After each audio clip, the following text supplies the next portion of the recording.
오늘 말씀 가지고 하나님의 신비에 대한 기대와 떨림, 이 주제를 가지고 말씀의 은혜를 나누고자 합니다. 우리 모두 대부분이 성경을 읽고 있습니다.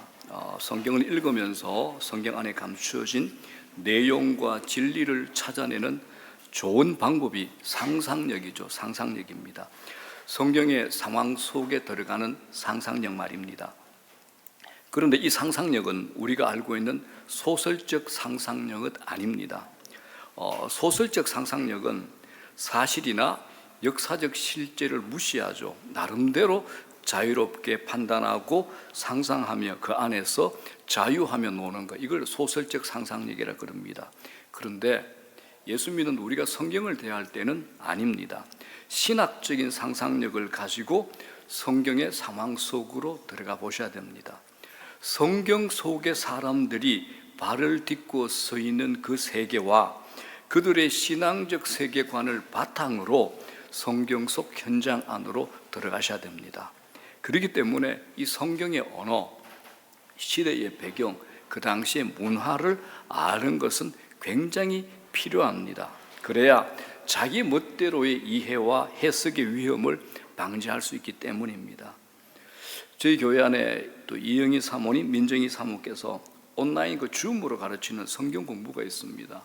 구약은 13주, 저녁에 이제 일주일에 한 번 하는 거니까, 한 시간 안 할 거니까, 폰으로 하셔도 되고, 노트북으로 하셔도 되는데, 줌으로 하는 거.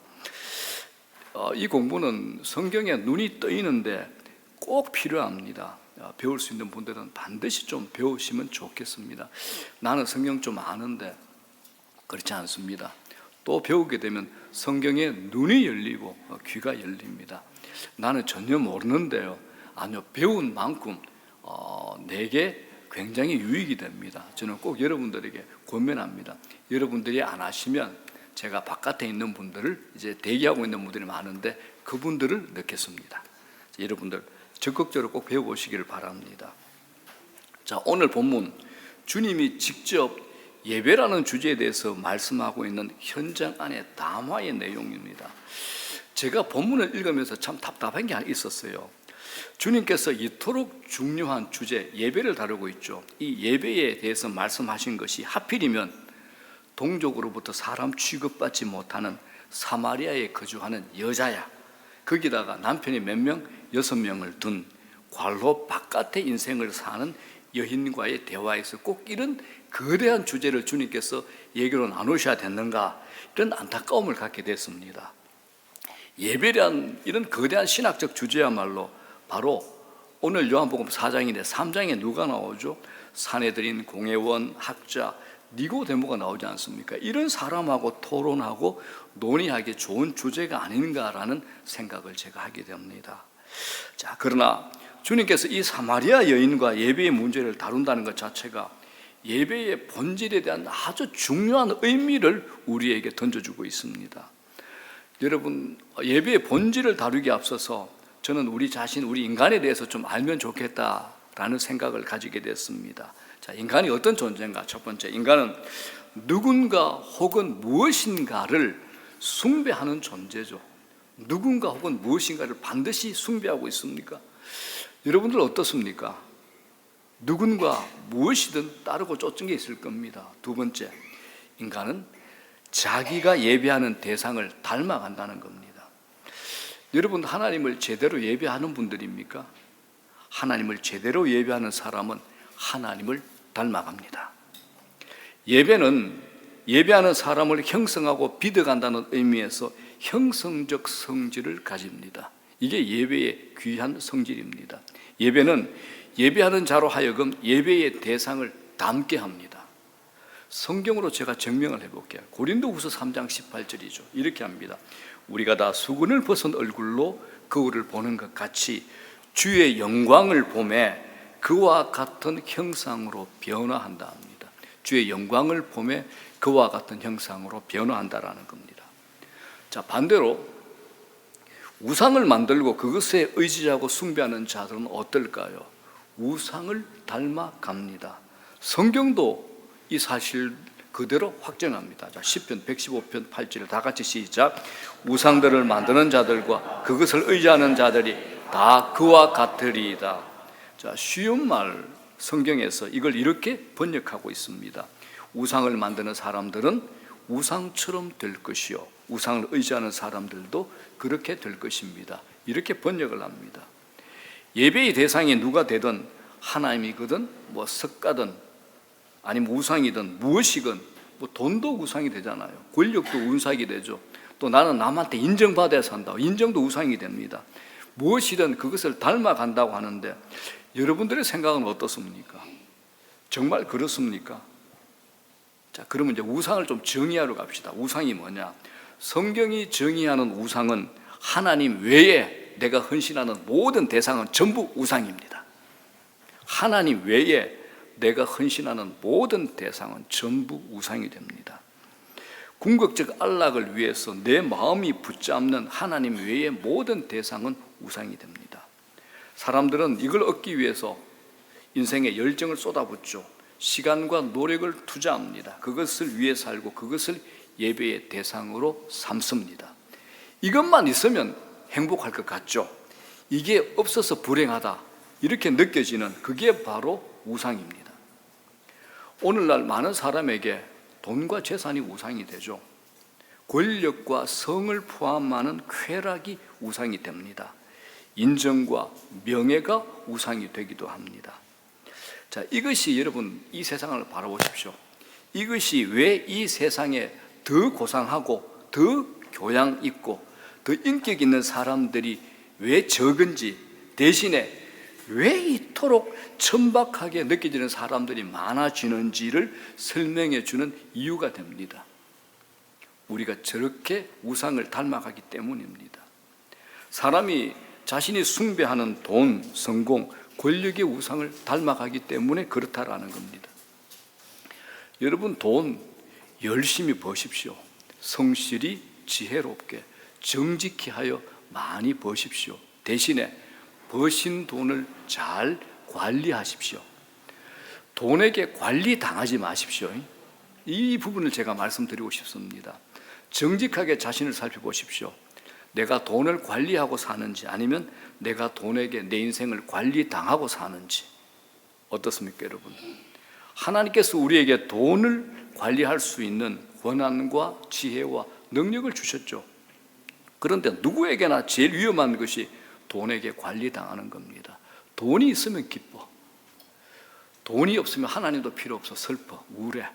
우리 돈에게 관리당하고 있잖아요. 나 하나님 믿습니다, 내 인생의 주인입니다. 그리고 난 다음에 내 통장의 잔고를 살펴봐. 돈이 없어. 그럼 슬프고 우울해. 하나님은 아무 존재도 아닌 거예요. 우상이 되어버린 거죠. 세상 대부분의 사고가 돈 때문 아닙니까, 여러분? 미안합니다. 교회의 아픈 현실. 교회가 1층, 2층으로 갈라져서 예배를 드리게 됐습니다. 결국 싸우는 게 왜 싸우느냐? 교회 건물 차지하려고 싸우는 거야. 아니, 정말 우리가 예배 드린다 그러면 건물 없으면 어때요? 그죠? 길거리에서 예배 드리면 어때? 근데 정말 본질적인 문제는 나중에 보니까 다들 건물이야, 돈이 있어야 된다고 생각하는 거야. 그게 무슨 하나님의 기쁨이 있겠습니까? 우리 냉정하게 보셔야 됩니다. 돈에 울어, 돈에 웃어. 돈에 형제가 세상의 칼과 마음의 칼을 서로 겨누잖아요. 돈에 자식을 둔 부부가 갈라져. 그리고 원수가 되죠. 돈 때문에 자식이 부모에게 등을 돌려. 부모가 자식한테 오지 마라 그래. 그래서 창조주 예수 그리스도께서 성서 안에, 성서 산상수훈에서 이렇게 친히 경고하셨습니다. 마태복음 6장 24절 뭐라 그럽니까? 한 사람이 두 주인을 섬기지 못한다. 두 주인이 누굽니까? 하나님과 재물입니다. 너희가 하나님과 재물을 겸하여 섬기지 못한다라고 우리에게 경고하시는 겁니다. 자, 묻습니다. 여러분 인생의 주인은 누굽니까? 돈입니까? 하나님이십니까? 정말 그렇게 사시길 바랍니다. 늘 점검하셔야 됩니다. 어떤 분은, 목사님, 내게는 하나님도 주인이신데 돈도 주인인 것 같아요 라고 말하는 분이 많습니다. 그런데 절대 그렇게 되지 않습니다. 한 사람이 돈과 하나님, 이 두 주인을 동시에 섬길 수 없다고 말하지 않습니까? 돈의 관리자 되십시오. 기도해 보십시오. 나는 절대 돈의 지배를 받지 않기 원합니다. 하나님으로 만족하기 원합니다 라고 기도해 보시기 바랍니다. 그리고 하나님 앞에 정말 헌신하십시오. 온 마음으로 전 인격으로 헌신해 보십시오. 하나님 안에 다 있기 때문에 여러분들 우리가 못 믿을 뿐입니다. 자, 왜 이 우상이 영적으로 무서운가 하면 정말 무서운 게 있습니다. 이사야서에 나옵니다. 하나님 백성에게 왜 우상이 무서운가? 아주 무서운 경고로 나옵니다. 이사야 6장을 보게 되면 이사야 선지자가 부름받는 장면이 나오죠. 하나님께서 이사야를 선지자로 부르시고 백성들에게 보내시면서 경고하신 말씀이 등장을 합니다. 이사야서 6장, 자 9절 10절 다 같이 읽겠습니다. 시작. 여호와께서 이르시되 너희가 듣기는 들어도 깨닫지 못할 것이요 보기는 보아도 알지 못하리라 하여 이 백성의 마음을 둔하게 하며 그들의 귀가 막히고 그들의 눈이 감기게 하라. 자 10절에 마음을 둔하게 한다, 이 말씀으로 보건대 영적인 귀와 눈이 막히고 감기게 된다는 겁니다. 그래서 이 부분을 아주 유명한 저명한 성경신학자 그레고리 K. 빌이 이렇게 해석을 합니다. 우상 숭배의 죄는 영적 감각의 기능 장애를 가져옵니다. 영적 감각의 기능 장애입니다. 하나님의 심판으로 눈과 귀가 닫히는 거죠. 하나님의 말씀을 알아들을 수도 없고 하나님의 일하심도 볼 수 없다라고 경고합니다. 실제로 이사야서를 보게 되면 하나님의 백성들이 우상을 숭배함으로 영적인 소경이 되고 영적인 귀머리가 되는 허망한 존재들이 되었다라고 증명을 합니다. 이사야서 44장 9절입니다. 다 같이 시작. 우상을 만드는 자는 다 허망하도다. 그들이 원하는 것들은 무익한 것이거늘 그것들의 정인들은 보지도 못하며 알지도 못하니 그러므로 수치를 당하리라.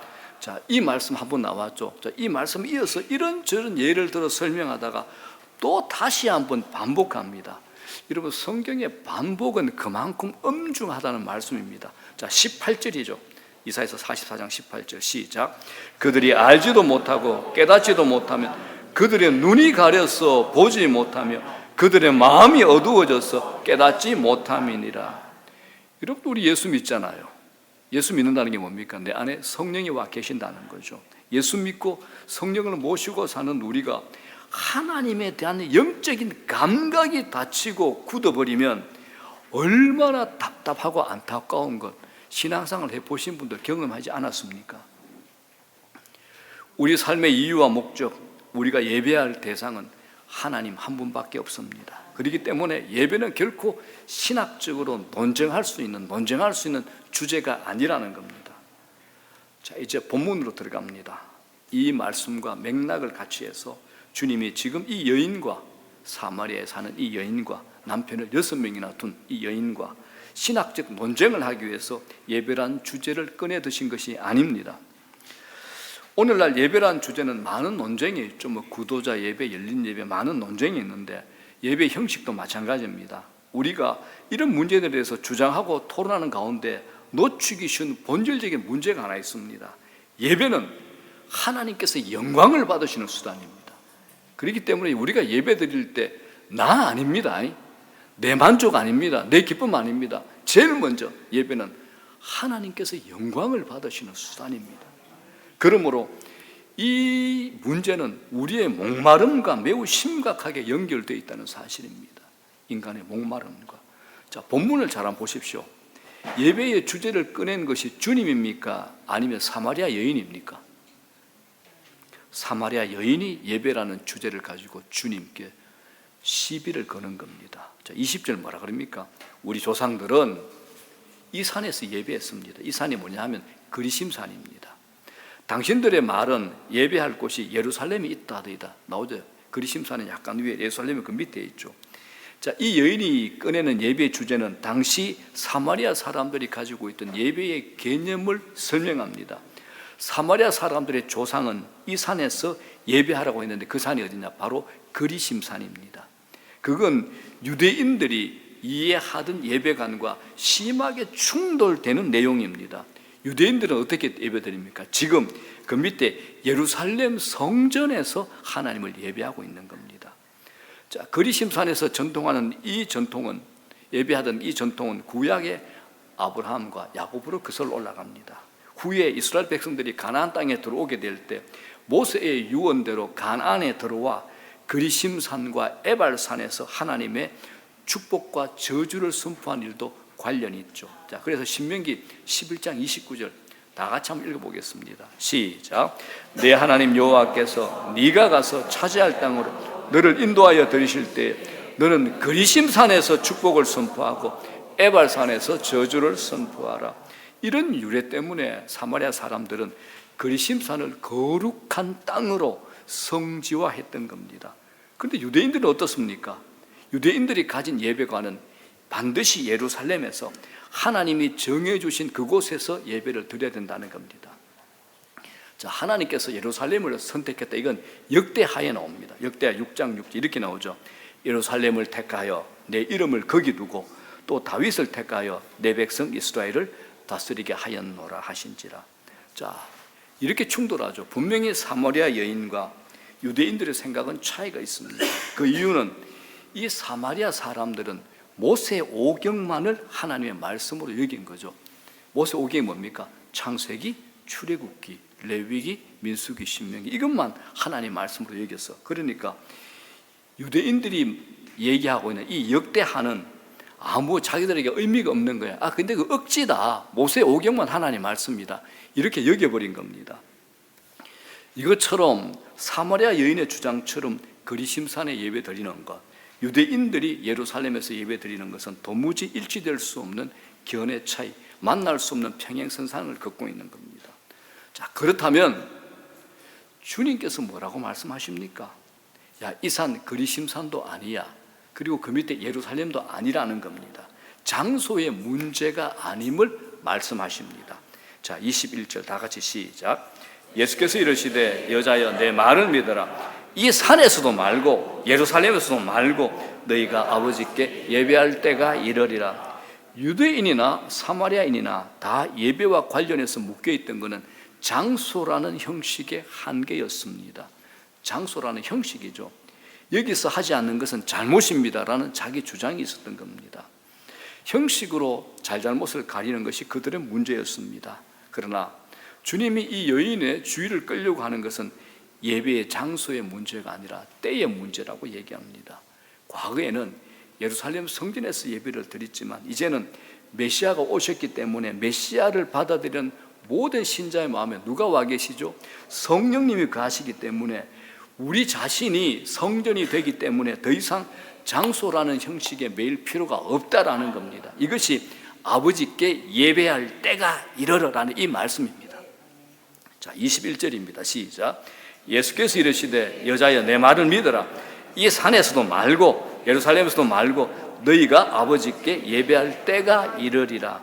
이건 멀리 다가오게 될 순간이 아니라는 겁니다. 그때는 이미 오신 메시아 예수 그리스도와 함께 이미 온 겁니다. 23절에 이 때를 가리키는 겁니다. 아버지께 참되게 예배하는 자들은 영과 진리로 예배할 때가 오나니 곧 이때라 이 말입니다. 자, 이게 또 하나 빠진 게 있습니다. 사마리아인이나 유대인에게 빠진 게 하나 있습니다. 그들은 진리가 부족했습니다. 진리의 결핍이죠. 그들은 모든 예배 형식 속에 하나님의 말씀이라는 진리의 내용을 담는 일에 실패를 했습니다. 만약 그들이 진리로 인도를 받아서 예배를 잘 드렸다면 그 예배는 우상 숭배가 되는 것을 막아주었을 겁니다. 그러나 이스라엘의 역사 속에서 예배가 늘 우상 숭배로 기울게 지긴 근본적인 원인이 뭐냐? 그들의 예배 속에 하나님 말씀 진리를 잃어버리기 때문에 그러합니다. 진리의 자리에 감각적인 체험이 있지 않습니까? 현실적인 축복으로 채웠기 때문에 그렇습니다. 자, 오늘날에도 우리 예배도 마찬가지죠.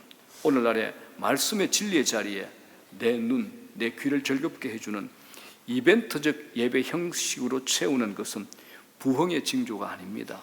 예배 타락의 현상의 전조가 됩니다.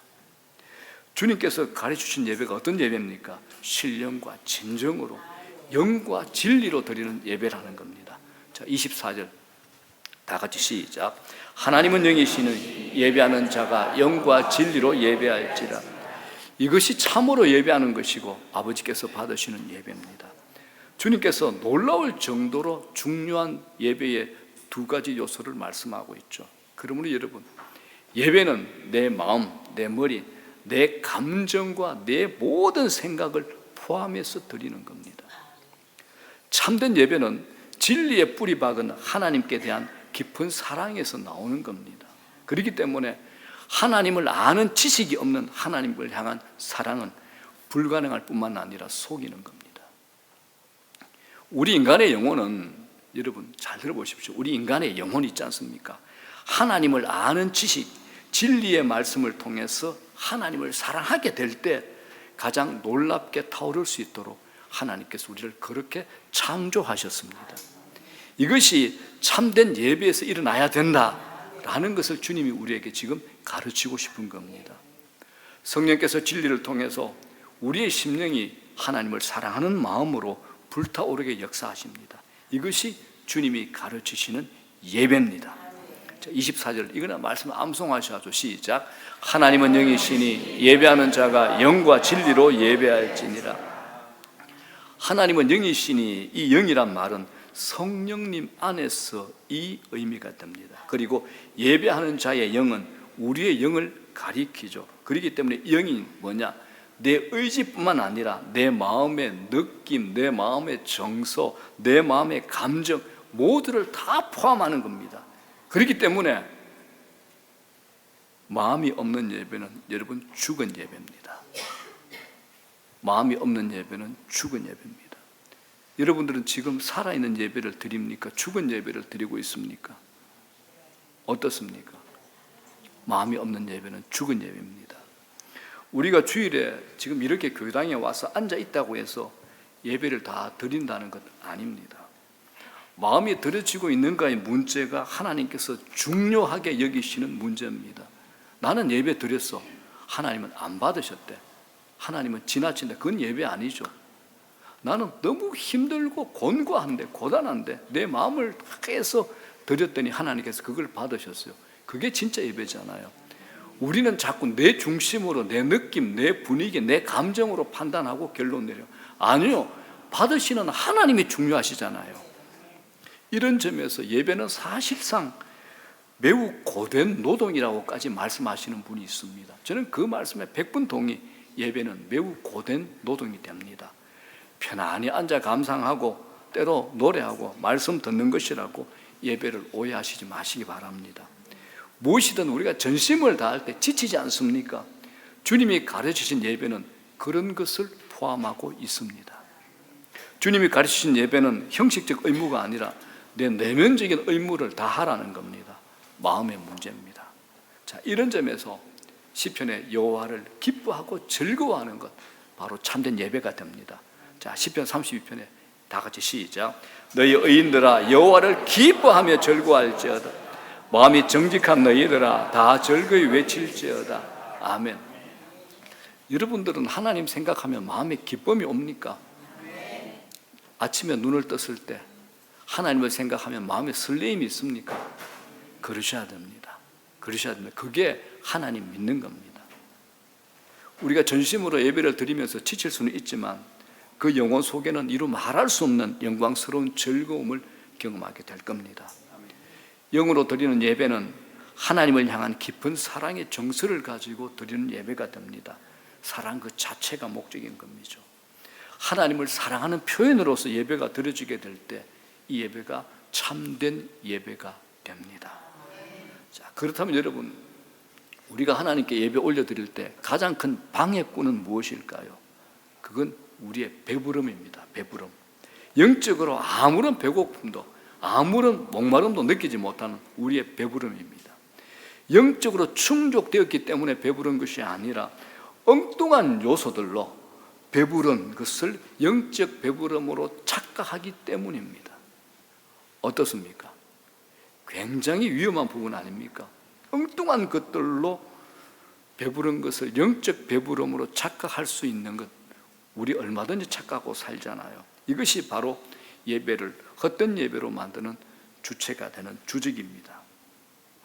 생수의 근원 되신 주님은 언제나 영적으로 목마른 자들을 초청하십니다. 이들이 아버지께서 찾으시는 예배자들입니다. 이제 저와 여러분들은 구약의 현장, 예배가 살아나는 부흥의 현장으로 한번 들어가기를 원합니다. 주전 5세기에 느헤미야와 에스라 시대에 예루살렘으로 저와 여러분들이 함께 들어가 보는 겁니다. 느헤미야 8장에 기록된 현장입니다. 예루살렘이 멸망을 했죠. 오랜 세월이 흘렀어야 이스라엘 백성들이 다시 예루살렘으로 돌아옵니다. 이제 성전을 재건합니다. 느헤미야의 리더십 아래 예루살렘 성벽도 저렇게 재건합니다. 눈에 보이는 성벽과 성전은 다 재건했습니다. 그런데 백성들의 영적 형편이 암울합니다. 비록 성전에서 제사는 드리고 있는데, 예배는 드리는데 그건 마음이 없는 형식적인 예배였던 겁니다. 의무감으로 하는 행사에 불과했던 거죠. 그런데 이 성벽 재건의 역사가 마치자마자 하나님을 향한 목마름이 백성들에게 생겼습니다. 백성들이 예루살렘 수문 앞 광장에 다 모였습니다. 하나님 말씀의 사람 서기관 에스라가 모든 백성들, 남자와 여자, 그리고 율법을 알아들을 만한 모든 사람들 앞에서 율법을 읽고 그 뜻을 이해할 수 있도록 설명을 해줍니다. 새벽에 시작을 했죠. 언제까지? 낮 정오까지 그러기를 계속했습니다. 에스라 옆에서는 율법에 익숙한 레위 사람들이 그를 도와서 백성들에게 하나님의 말씀을 이해하도록 또 설명까지 해주는 겁니다. 자, 이럴 때 어떤 일이 일어날까요? 백성들이 율법을 깨닫게 되자 울기 시작합니다. 자기들의 죄를 깨닫고 회개하기 시작하게 된 겁니다. 백성의 지도자도 이렇게 얘기하죠. 울지만 말고 오히려 하나님을 인하여 기뻐하십시오라고 격려를 합니다. 그래서 백성들이 먹고 마시고 크게 즐거워했는데 그 까닭을 성경은 이렇게 한 줄로 설명합니다. 느헤미야서 8장 12절 다 같이 시작. 이는 그들이 그 읽어 들려준 말을 밝히 압니다. 그죠? 이는 그들이 그 읽어 들려준 말 밝히 압니다. 이 말씀에 귀가 열리고 말씀에 눈이 열리고 말씀에 깨우침이 생겼다라는 겁니다. 이야기가 여기서 끝나지 않습니다. 이튿날 백성의 지도자들이 에스라를 또 찾아옵니다. 그들은 율법의 말씀을 더 밝히 알고 싶다라고 간청을 하죠. 그래서 에스라는 율법의 초막절을 지키라고 한 부분을 그들에게 알려줍니다. 초막절이 어떤 절기냐? 이스라엘 백성들이 애굽에서 탈출하여 출애굽하여 광야에서 살 때 광야에서 장막을 짓고 살면서 하나님의 은혜를 입은 것을 기념하기 위해서 8일 동안 초막을 짓고 지내는 절기입니다.